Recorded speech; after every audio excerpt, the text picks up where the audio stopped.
Confident ಉದ್ಯಮಿ ಸಿಜರಾಯ್ ಆತ್ಮಹತ್ಯೆ ಪ್ರಕರಣದ ತನಿಖೆಯನ್ನ ಎಸ್ಐಟಿ ಅಧಿಕಾರಿಗಳು ಮುಂದುವರಿಸಿದ್ದಾರೆ. ಐಟಿ ದಾಳಿ ಸಂಬಂಧ ತನಿಖೆಯನ್ನ ಚುರುಕುಗೊಳಿಸಿದೆ ಸ್ಪೆಷಲ್ ಇನ್ವೆಸ್ಟಿಗೇಷನ್ ಟೀಮ್.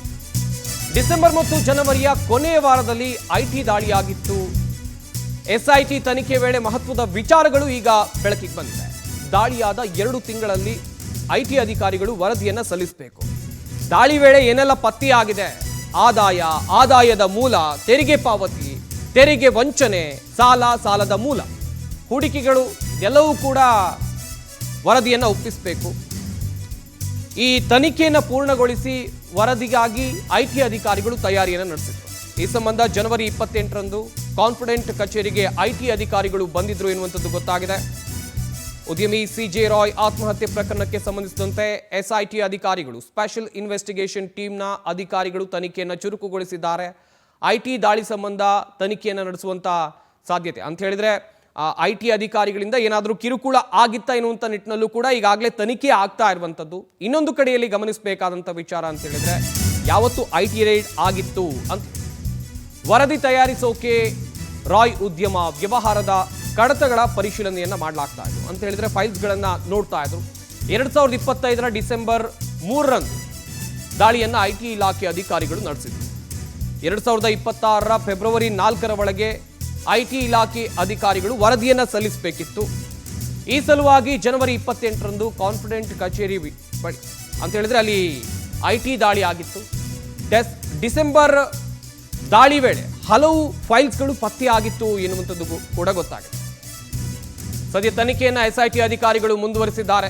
ಕಚೇರಿಯ ಒಂದು ರೂಮ್ನಲ್ಲಿ ಫೈಲ್ಸ್ಗಳನ್ನು ಇರಿಸಿದ್ರು. ಆ ರೂಮನ್ನು ಲಾಕ್ ಕೂಡ ಮಾಡಲಾಗಿತ್ತು. ಜನವರಿ 28ರಂದು ರೂಮ್ ಬಾಗಿಲು ಓಪನ್ ಮಾಡಿದ್ದಾರೆ. ಮತ್ತೆ ಆ ಕಡತಗಳ ಪರಿಶೀಲನೆ ಆಗಿದೆ. ರಿಯಲ್ ಎಸ್ಟೇಟ್ ಪ್ರಾಜೆಕ್ಟ್, ಹೊಸ ಹೂಡಿಕೆ, ವ್ಯವಹಾರಗಳ ಪರಿಶೀಲನೆ ನಿರಂತರವಾಗಿ 3 ದಿನಗಳ ಕಾಲ ಅಲ್ಲಿ ಫೈಲ್ಸ್ಗಳನ್ನು ಪರಿಶೀಲನೆ ಮಾಡುವಂಥ ಕೆಲಸವನ್ನ ಐಟಿ ಅಧಿಕಾರಿಗಳು ಮಾಡ್ತಾ ಇದ್ರು.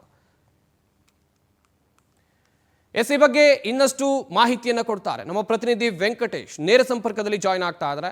ವೆಂಕಟೇಶ್, ಒಂದ್ ಕಡೆಯಲ್ಲಿ ಸಿಜೆ ರಾಯ್ ಆತ್ಮಹತ್ಯೆ ಪ್ರಕರಣಕ್ಕೆ ಸಂಬಂಧಿಸಿದಂತೆ ಎಸ್ಐಟಿ ಅಧಿಕಾರಿಗಳು ತನಿಖೆಯನ್ನು ಮುಂದುವರಿಸಿದ್ದಾರೆ.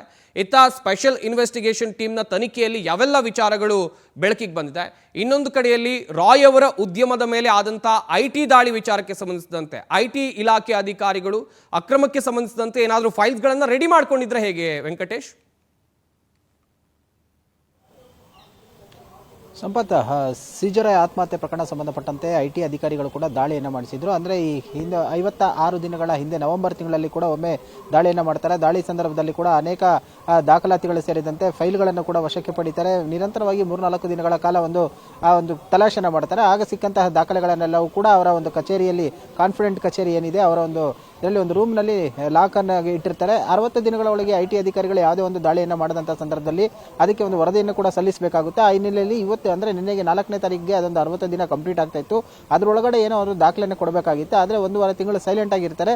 ಮೊನ್ನೆ 28ನೇ ತಾರೀಕಿಗೆ ಬಂದಂತವರು ಕೂಡ ಈ ವರದಿಯನ್ನು ಸಲ್ಲಿಸೋದಕ್ಕೆ ಮುಂದಾಗಬೇಕಾದ್ರೆ ಈಗ ಏನು ಹಿಂದೆ ಮಾಡಿದ್ರು ಆ ದಾಳಿಯ ಸಂದರ್ಭದಲ್ಲಿ ಕೆಲವು ದಾಖಲೆ ಪತ್ರಗಳನ್ನೆಲ್ಲವೂ ಕೂಡ ರೂಮ್ನಲ್ಲಿ ಲಾಕಲ್ಲಿ ಇಟ್ಟಿರ್ತಾರೆ, ಲಾಕರಲ್ಲಿ. ಸೊ ಆ ಲಾಕರಲ್ಲಿ ಇಟ್ಟಿದ್ದಂತಹ ಪತ್ರಗಳೇನಿರುತ್ತೆ ಅದನ್ನು ಆಡಿಟ್ ಮಾಡಬೇಕಾಗುತ್ತೆ. ಏನು ವ್ಯತ್ಯಾಸ ಆಗಿದೆ ಏನು ಅನ್ನೋದ್ರ ಬಗ್ಗೆ, ಜೊತೆಗೆ ಅದಕ್ಕೆ ಅವರ ಹೇಳಿಕೆಗಳನ್ನು ಕೂಡ ಪಡೆದುಕೊಳ್ಬೇಕು. ಆ ಒಂದು ಕೆಲಸಕ್ಕೆ ಕೂಡ 3 ದಿನಗಳ ಕಾಲ ಮುಂದುವರೆದಿರುತ್ತೆ. ಆದರೆ ಆ ಸಂದರ್ಭದಲ್ಲಿ ಏನು ಈ ಒಂದು ಸಿಜೆ ರಾಯ್ ಏನಿದ್ದಾರೆ ಇವರು ಕಚೇರಿಗೆ ತೆರಳಿ ಒಂದು ಆತ್ಮಹತ್ಯೆಯನ್ನು ಮಾಡ್ಕೊಳ್ತಾರೆ. ಆದರೂ ಕೂಡ ಅವರು ತಮ್ಮ ಕೆಲಸವನ್ನ ಮಾಡಿರ್ತಾರೆ. ಅಂದ್ರೆ ಏನು ಐಟಿ ಅಧಿಕಾರಿಗಳೇನಿದ್ದಾರೆ ಇವರೆಲ್ಲರೂ ಕೂಡ ಅವರ ಒಂದು ಕೆಲಸ ಏನಿರುತ್ತೆ ಅದನ್ನು ಮಾಡಿರ್ತಾರೆ. ಅವರು ಆತ್ಮಹತ್ಯೆ ಮಾಡ್ಕೊಂಡಿರೋ ವಿಚಾರ ತಮಗೆ ಗೊತ್ತೇ ಇಲ್ಲ ಅನ್ನೋ ರೀತಿಯಲ್ಲಿ 5 ಗಂಟೆವರೆಗೂ ಕೂಡ ಅವರ ಕಾರ್ಯಾಚರಣೆಯನ್ನು ಮಾಡಿ ಇನೋವಾ ಕಾರ್ನಲ್ಲಿ ದಾಖಲೆ ಪತ್ರಗಳನ್ನೆಲ್ಲ ಕೂಡ ಅವರು ಲೋಡ್ ಮಾಡ್ಕೊಳ್ತಾರೆ. ಅದಕ್ಕೆ ಸಂಬಂಧಪಟ್ಟಂತೆ ಕೂಡ ಎಲ್ಲವೂ ಗೊತ್ತಾಗಿರುವಂತದ್ದು. ಸದ್ಯ ಅದನ್ನ ತನಿಖೆ ಮಾಡಬೇಕಂತ ಹೇಳಿ ಈಗ ಎಸ್ಐಟಿ ಕೂಡ ರಚನೆ ಆಗಿದೆ. ಐಟಿ ಅಧಿಕಾರಿಗಳನ್ನು ಕೂಡ ದಾಳಿ ಮಾಡ್ತಾರೆ.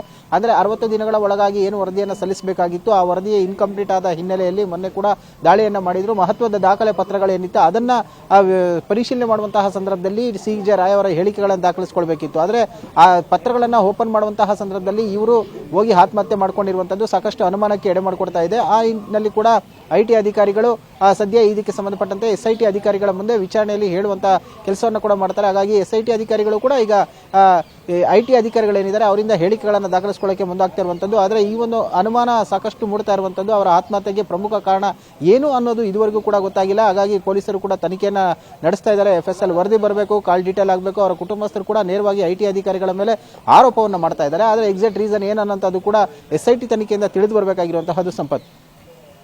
ಥ್ಯಾಂಕ್ ಯು ವೆಂಕಟೇಶ್, ತಮ್ಮೆಲ್ಲ ಡೀಟೇಲ್ಸ್ಗಾಗಿ.